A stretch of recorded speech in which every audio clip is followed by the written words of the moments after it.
so tired today. I was up late last night at the coffee shop working on this presentation I have to give. I got home around midnight and I laid in bed for a while watching television. When I finally turned the TV off, I just tossed and turned. I had a monkey mind, if I have that term. Kept watching the clock thinking, man, if I can fall asleep in the next 5 minutes, I'll have 4 hours to sleep before my alarm goes off. Alas, I just didn't sleep at all. Does this sound familiar to anyone? 30% of adults in the United States complain of insomnia symptoms. Insomnia can be difficulty falling asleep, difficulty staying asleep, or waking up early with an inability to fall asleep again. Many people turn to home remedies such as alcohol before bed, over-the-counter sleep medications, or go to their doctor and ask for a prescription medication to help with their insomnia symptoms. But truth be told, many of our behaviors and habits can adversely affect how we sleep. And with a few simple tips, which we collectively call sleep hygiene, you can sleep well without the use of these sleep aids. So let's think about the things I did last night that could have adversely affected my sleep.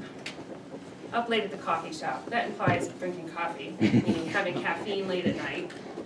Caffeine is one of the most commonly overlooked causes of insomnia. Most people don't realize that caffeine can stay in your system for 8 to 12 hours. Some people will say, oh, it doesn't affect me, I can drink coffee all day long and I still fall asleep.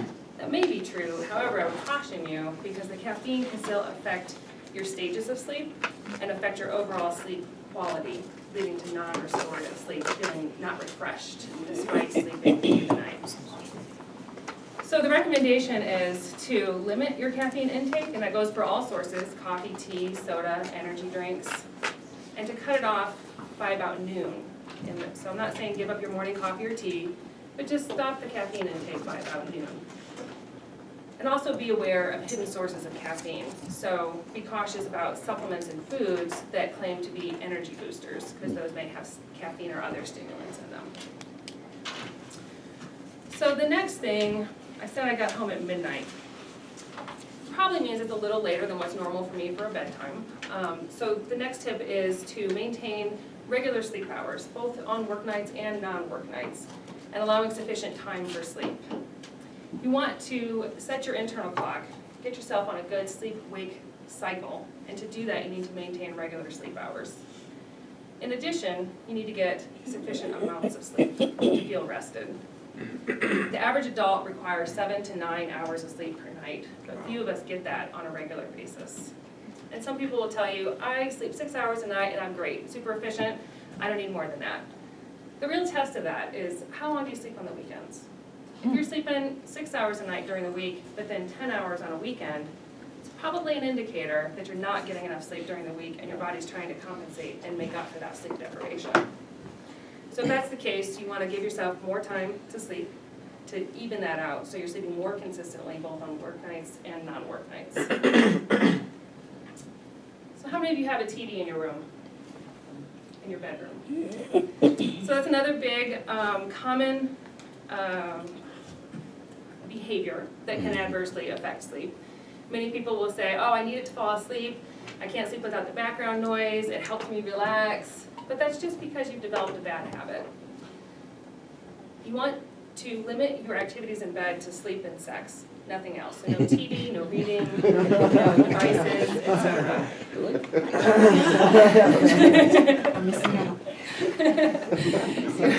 You're trying to associate being in bed with being asleep. So you need to train your brain that when you're in bed, you're sleeping, you're not doing activating or stimulating activities such as screen time, TVs, reading, arguing, things like that.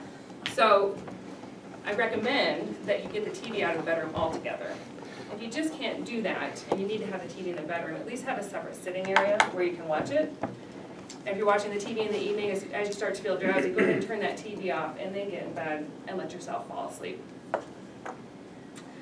So if you've limited your caffeine, cut it off by noon. You've gotten the TV out of the bedroom, you're not doing screen time in bed. You're getting regular sleep hours and allowing sufficient time for sleep, but you still find yourself tossing and turning and watching that clock. Clock watching increases your anxiety about your sleep.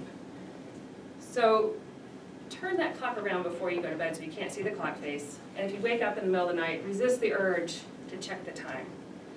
Allow your mind and body to relax and try again to fall asleep. Now, if you perceive that you've been awake for 15 minutes or more, go ahead and get out of bed and do something that would normally make you feel drowsy. Nothing activating, no TV, no screens, but reading a boring book in dim light or knitting. Once you feel drowsy, then get back in bed and try again to sleep. You may have to repeat this more than once through the night, but the idea here is that you don't want to spend excessive amounts of time awake in bed, and that goes back to that same concept of training your brain that when you're in bed, you're asleep. So to review, our sleep hygiene tips include limiting caffeine, keeping regular sleep hours and allowing sufficient time for sleep, using the bed only for sleep and sex, not clock watching, and not spending excessive amounts of time awake in bed. It takes 30 days to develop a habit. So you can't practice your sleep hygiene techniques for 1 or 2 days and then say, oh, this didn't work, forget it. She doesn't know what she was talking about. You have to consistently practice good sleep hygiene techniques for 3 to 4 weeks before you start to notice a difference, a regulation in your sleep-wake cycle, and then you can recognize that you too can sleep well without the use of sleep aids.